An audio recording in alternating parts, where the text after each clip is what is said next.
እንዴት አላችሁ? እንግዲህ ቀደም ሲል የነበረውን የድምጽ ትንታኔ ከሰማን በኋላ ወደዚህ የመጣንበት ዋነኛ ምክንያት ጉዳዩን ሰፋ አድርገው ማሳየት ስለሚያስፈልግ ነው። ምክንያቱም የዚህ የጋዛ ጉዳይ መፍትሄ የተሰጠው ማለት ወይም ደግሞ በጋዛ ጉዳይ ላይ ዓለማችን ወይም የተለያዩ መሪዎች ስምምነት ላይ ደረሱ ማለት አንዳች መፍትሄ ለዚህ የፖለቲካ ሂደት እንደ ማምጣት ይቆጠራልና ከዛ አንጻር አብሮ ሊታይ የሚችል በመሆኑ ነው እና ይሄኛውን ብዙ ሰዎች በተለየ አቅጣጫ ሲመለከቱት እየተመለከትን ነበርና በምን መንገድ ሊጓጅ ይችላል የሚለውን እንደዚሁ ራሳቸው ፕሬዚዳንት ዶናልድ ትራምፕ ሀሳብ የሰጡበትም ጉዳይ ስለሆነ በምድር ላይ ደግሞ ጠቅላይ ሚኒስትር ቤንያሚን ኔታንያሁ የሚፈሯቸው ሰው ወይም ደግሞ በምድር ላይ ካሉ ፖለቲከኞች ሰላም ሊያመጡ ይችላሉ ወይም ደግሞ በፖለቲካዊ መንገድ መፍትሄ ያመጣሉ ተብሎ የሚታሰቡ ሰው ወይም ደግሞ ኔታንያሁ ይፈሯቸዋል ተብሎ የሚታሰቡት ሰው ፕሬዚዳንት ዶናልድ ትራምፕ እንደሆኑ ይታወቃል እና ከዛ አንጻር አብሮ የተለያዩ ሀሳቦችና ግምቶች ይቀመጣሉ። ምክንያቱም ከዚህ በፊት በነበሩ ጦርነቶች ተመልክተናቸዋል።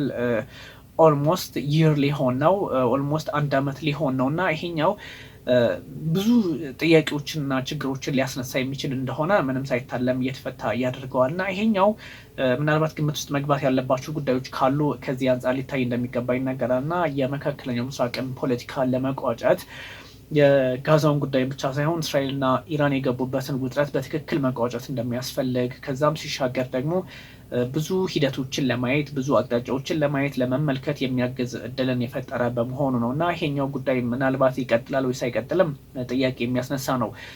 ከችግሮቹ ሁሉ የሁለት ሀገራት መፍትሄ ወይም ደግሞ ቱ ስቴት ሶሉሽን የሚባለውን ቴሴስን ግምት ውስጥ ያስገባ አይደለም የሚሉ ጥያቄዎች ከወዲሁ እየተነሱ ይገኛል እና ይሄኛው ደግሞ ቱ ስቴት ሶሉሽን እንደምታውቁት የፍልስጤምና የእስራኤልን የሀገርነት ጉዳይ ግምት ውስጥ ያስገባ ሁለቱን ኃይላት በጎን ለጎን ሊያስቀምጥ የሚችል የፖለቲካ አውድና እንደምታ ያለው ነው። ከዛ አንጻር በምን መንገድ በምን አይነት ሁኔታ መፍትሄ ሊመጣ ይችላል የሚለውን እንደዚሁ ለማስቀመጥ ተሞክሮ ነበረ። አሁን ግን ባለው ሂደት አሁን ባለው አንዳንድ አቅጣጫዎችና የፖለቲካ መስመሮች ይሄኛውን የመጠቆም እድሉ የሌላቸው ጉዳዮች በጣም ኦልሞስት የተዘጉ ነገሮችን መመልከት ተችሏል እና እስራኤልና ኢራንን ማስታረቅ በጉዳዩ ላይ የተለየ አቅጣጫ እንዲመለከት ያደርጋል። ግን ይሄኛው ጉዳይ ይሆናሉ ከተባለ የማይሆንበት ብዙ አጋጣሚዎች አሉ። ከ1948 ወዲህ ያሉትን እንኳን አንዳንድ እንቅስቃሴዎች ስንመለከት ያሉትን ነገሮች ያሉትን አቅጣጫዎች ሁኔታዎችን ስንመለከት ያው ብዙ ነገሮች ጥያቄ ውስጥ የሚገቡ እየሆኑ መጥተዋል። ለምንድን ነው? በጣም ድርቅ ያለ የፖለቲካ ግንዛቤ አለ በሁለቱም በኩል። በእስራኤልም ወገን እንደዚህ አይነት አስቸጋሪ የፖለቲካ ግንዛቤ አለ፣ በፍልስጤምም ወገን ደግሞ እንደዚህ አይነት ሁለቱንም አይናችሁን ላፈር የሚል ጠንከር ያለ የፖለቲካ አቋም ስላለ ይሄኛውን መፍትሄ ለማምጣት ከባድ ሊያደርገው ይችላል። ምክንያቱም 1948 ላይ እስራኤል ድጋሚ እሷ እንደምትለው በድጋሚ በ1948 እንደ ሀገር ምስረታ ካደረግኩ በኋላ ያ ማለት ከ1998 ዓመታት በኋላ ራሴ ድጋሚ እንደ ሀገር ስቋቋም የተከተልኳቸው መሪዎች አሉ፣ እነዛ መቀጠል አለባቸው የሚል አቋምና ፍላጎት አላት።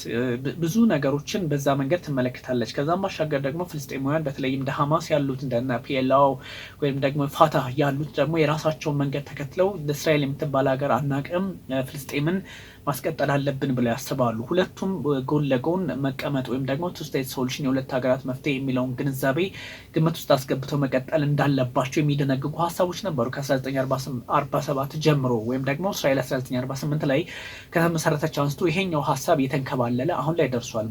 ምናልባት 1993 እና 94 በፈረንጆቹ አቆጣጠር ከሐማስ ምስረታ በኋላ ሐማስ 1987 ላይ የተመሰረተ ኃይል ነው። ከዛም በኋላ የነበሩ እንቅስቃሴዎች በነ ያሲር አራፋትና ጠቅላይ ሚኒስትር ይስሐቅ ራቢን መካከል የተደረገ የኦስሎ ስምምነቶች ነበሩ፣ ኖርዌይ ማለት ነው። የነሱ ምናል አድገው መፍትሄ ያመጣሉ የሚል ተስፋ ነበራቸው። ግን እነዛም ደግሞ የተቋጩበትን እድልና አጋጣሚ ስንመለከት ሜይ ቢ ችግሮች ሌላ መልክ ወይም ደግሞ ውጥረት እንዳላቸው የሚጠቁም ያደርገዋልና ፖለቲካሊ ግራ ቀኝ መመልከት የሚችል ኃይል እዛ አካባቢ ላይ እንደሚያስፈልግ በግልጽ ተቀምጦ ነበረና ይሄኛው እንዴት መፍትሄ ማምጣት ይቻላል ከተባለ አሁን ኔታንያሁና ትራምፕ ስለተነጋገሩ መፍትሄ በቀላሉ ይመጣልም ማለት አይደለም። ብዙ ጥያቄዎች ግምት ውስጥ መግባት ያለባቸው ራሳቸው እና ሐማስ በዚህ ጉዳይ ላይ ተደራዳሪ ሆኖ የመቅረብ እድል ከሌላቸው በምን መንገድ ነው ጉዳዩ የሚቀጥለው?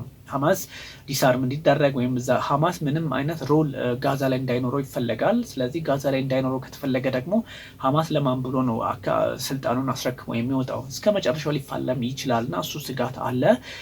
በዛ ላይ ደግሞ እነ ፋታህ ማህሙድ አባስ መራሹ የዌስት ባንኩ ራማላ ላይ መቀመጫ ያደረገው ኃይል ደግሞ ከአሜሪካ ጋር በመስራት ስልጣኑን አራዝሞ እስከ ጋዛን ጠቅልሎ የመያዝ ሀሳብ አለው። ስለዚህ በእስራኤል በኩልም ሐማስ ጫና አለበት። ራሳቸው በፍልስጤም ማስተዳደር በኩል በዌስት ባንኩም ሐማስ ጫና አለበት። በአሜሪካው ፕሬዚዳንት ዶናልድ ትራምፕ ሐማስ ጫና አለበት። በዓለም አቀፉ ማህበረሰብ ሐማስ ጫና አለበት።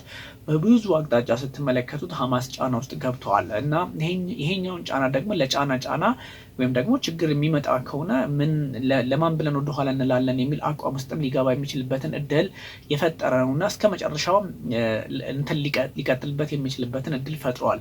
እንዳልኳችሁ 1948 ላይ እስራኤል ስትመሰረት የሁለት ሀገራት መፍትሄ ቱ ስቴት ሶሉሽን ከዮርዳኖስ ወንዝ እስከ ሜዲትራኒያን ባህር እስራኤል እና ፍልስጤም የሚባሉ ሀገራትን ጎን ለጎን የሚያስቀምጥ የፖለቲካ አውድና መልካም ነገሮችን ሊፈጥር የሚችል አካሄድ ነበረ። እሱን አቅፎ መያዝ እሱን ደግሞ በጣም በተሳለጠ ሁኔታ አጠናክሮ መቀጠልን የሚፈልግ አውድ አካሄድ ነበረ። ግን ያኛውን ደግሞ እንዳይሆን አሁን ያለው የፖለቲካ ስርዓት በተለይም ጠቅላይ ሚኒስትር ቤንያሚን ኔታንያሁ ብታርዱን ምንም ነገር ቢሆን ምን ሐማስ የሚባል ኃይል አይታሰብም የሚል ከባድ አቋም ላይ ነው ያሉት። ከሳቸው አቋምን ባሻገር ደግሞ ዌስት ባንክም ላይ ባለው አስተዳደር እንደዚሁ እነ ማህሙድ አባስ ያላቸው አቋም አስቸጋሪ በመሆኑ ጠቅላይ ሚኒስትር ቤንያሚን ኔታንያሁ ፍልስጤም የምትባል ሀገርን ከዚህ በኋላ እውቅና የመስጠት አጋጣሚውም እድሉም የላቸው። ምክንያቱም ከዚህ በፊት ጥቃት ሲሰነዝር ሐማስ ጥቅምት 7 ላይ በእነሱ አቆጣጠር በእኛ መስከረም 26 ላይ ጥቃት ሲሰነዝር ቀናት ቀርተውታል፣ 2 ዓመት ሊሞላው።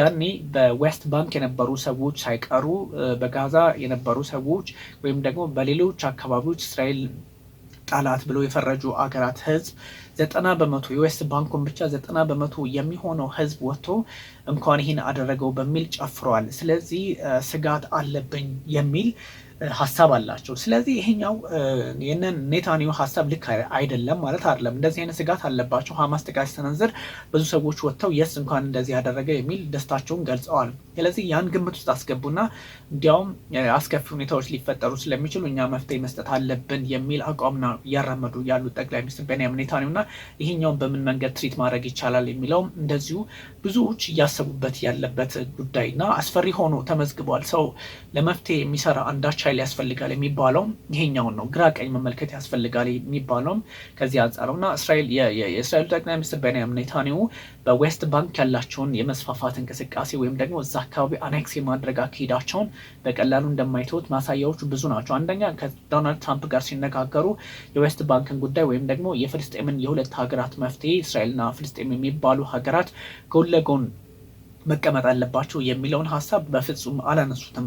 ራሳቸው ፕሬዚዳንት ዶናልድ ትራምፕ ያላነሱበት ምክንያት እንግዲህ ከጠቅላይ ሚኒስትር ቤንያሚን ኔታንያሁ ጋር ያለው ጉዳይ ያለው ግፊት ሌላ ስለሆነ ነው። ይሄኛውን ትይዛላችሁ። ከዛ ደግሞ ዌስት ባንክን ደግሞ ሶኮልድ ዌስት ባንክ ነው የሚሉት። ዌስት ባንክ የተባለ የሚጠራው ግን ጁዳይን ሰሜሪያ የሚሉት በመጽሐፍ ቅዱስም አለ ወይም ደግሞ በእስራኤሎች በራሳቸው ሀሳብ በራሳቸው ሂስትሪ በተለያየ አጋጣሚ ጁዳይን ሰሜሪያ ብሎ ነው የሚጠሩት። ዌስት ባንክን አያውቁትም ማለት ነው። ስለዚህ ዌስት ባንክ የሚባል ግዛት የለም የኛ ይሆናል የሚል ሀሳብ ሲሰጡ ነበር እና ፕሬዚዳንት ዶናልድ ትራምፕ እና ጠቅላይ ሚኒስትር ቤንያሚን ኔታንያሁ ስለ ኢራን ጉዳይ ማስተዋል ኢራን በዚህ የሚድል ኢስት የፒስ ፕላን የፕሬዚዳንት ዶናልድ ትራምፕ 2020 ላይ ተግባራዊ እያደረጉት ቀደም ሲል የተነሳው እሱን ተግባራዊ እንዲያደርጉ እንደነ አረብ ኤሚሬቶች እንደነ ባህሬን እንደነ ሞሮኮ እንደነ ሱዳን የመሳሰሉ ሀገራት የገቡበት ስምምነት ስላለ እሷንም ወደዚህ ጭራሽ ጠቅልለን የማስገባት ፍላጎት አለን።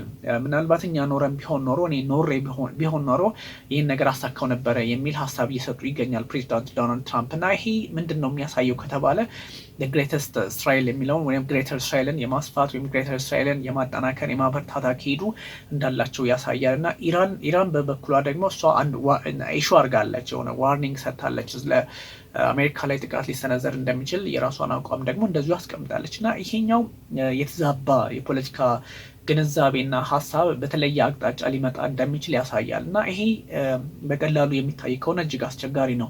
አለፍ ሲልም ደግሞ የእስራኤል ፖለቲከኞች በተለይም እነ ረሲፕ ጣይብ ኤርዶሃን የሚሄዱባቸው መንገዶች ከእስራኤል ውጭ ያሉት እነ ቱርክ ማለት ነው ሶሪያ ያለውን ፖለቲካ ለማለዘብ የሚሄዱበትን ርቀት የሚያሳዩ አንዳንድ ነገሮችን ዓለማችንም እየተመለከተች ስለሆነ ይህን በኮቴሽን ማርክ ውስጥ በኮቴሽን ምልክት ውስጥ የሚያስፈልግ ይሆናልና ብዙ ክሪቲካል ታይሞች አልፈዋል። ከዚህ በፊት እንደምታስታውሱት እንዲያው ከዚህ ከቀደም ሲል ከታሪክ ወይም ደግሞ ከኦቶማን ኢምፓየር በፊት የነበሩትን ካስታወሳችሁ ብዙ ፈረቃ ያለበት አካባቢ፣ ብዙ የታሪክ ብዙ የእምነት አካሄዶች የነበሩበት አካባቢ ነው ፍልስጤምና እስራኤል የሚገኙበት አካባቢና ግዛቱ አስቸጋሪ ነው። የዓለምን በጣም መጥፎ ውጥረትም ሊያመጣ የሚችል ሰላምም ሊያመጣ የሚችል አካባቢ ስለሆነ አስቸጋሪ ነው። ከ19 እንደው ከአንደኛው የዓለም ጦርነት በኋላ ያሉትን እንኳን ስንመለከት 1917 የባልፎር ዲክላሬሽን፣ ከዛ ደግሞ አንደኛው የዓለም ጦርነት ሲጠናቀቅ በ1920 ሊግ ኦፍ ኔሽን የወሰነ ውሳኔ ነበረ። 1923 ላይ እስከ 47 ደግሞ ብሪታንያ ሞግዚት ሆና እንድታስተዳድር ብሪቲሽ ማንዴት የሚባለውን ለፍልስጤም ሰጠ። ከዛ አይሁዶች ቀስ እያሉ እየሰፉ ሄዱ። 1947 ላይ የሁለት ሀገራት መፍትሄ የተባለ ፍልስጤምና እስራኤል የሚባሉ ሀገራት ጎን ለጎን እንዲቀመጡ የሚያዝ አንድ ሀሳብ ቀረበ። ግን እስራኤል እሱን ተወቹም። 1948 ላይ ሀገር ሆነች እስራኤል። ከዛ ከተመሰረተች በኋላ ብዙ ጦርነቶችን ያደረገች፣ አብዛኞቹን አሸነፈች። አንድ ወይ ምናምን በተወሰነ ጫና የተፈጠረባት እነ ግብፅም እነ ዮርዳኖስም ብዙዎቹ ጫና ውስጥ ገቡ። 1993 እና 94 የኦስሎ ስምምነት፣ ከዛ 1987 ከዛ በፊት ሀማስ ተመሰረተ። ሀማስ ደግሞ ከመመስረቱ በፊት ትንሽ ቀደም ብሎ ኢንቲፋዳ ነበረ። ኢንቲፋዳ ዋን ወይም የፍልስጤሞች ተቃውሞ እስራኤል ላይ ነበረ። ከዛ 2001 ላይ ኤሪያል ሻሮን ወይም አላክሳ መስጂድ አካባቢ ያለውን ኢየሩሳሌምን ሲጎበኙ ኢንቲፋዳ 2 ተቀሰቀሰ። እንዲህ እያለ 2005 ላይ ጦርነት ነበረ። 2015፣ 2021፣ 2023 ደግሞ ከባዱ ሆኖ መጣና እነዚህን ሁሉ ግምት ውስጥ ያስገባ መንገዶችን ማየት ስለሚያስፈልግ ነው እጅግ አስቸጋሪ ነው እየተባለ የሚገኘውና ምናልባት እንግዲህ መፍትሄ ሊያመጣ ይችላል ተብሎ ይታሰባል። ግን ፕሬዚዳንት ዶናልድ ትራምፕና ጠቅላይ ሚኒስትር ቤንያሚን ኔታንያሁ የሄዱባቸው ርቀት በበጎ የሚታዩ ሆነዋል። ታንክ ቨሪ ማች። እንዴት ሀሳብ ካላችሁ ኮሜንት ማድረግ ትችላላችሁ።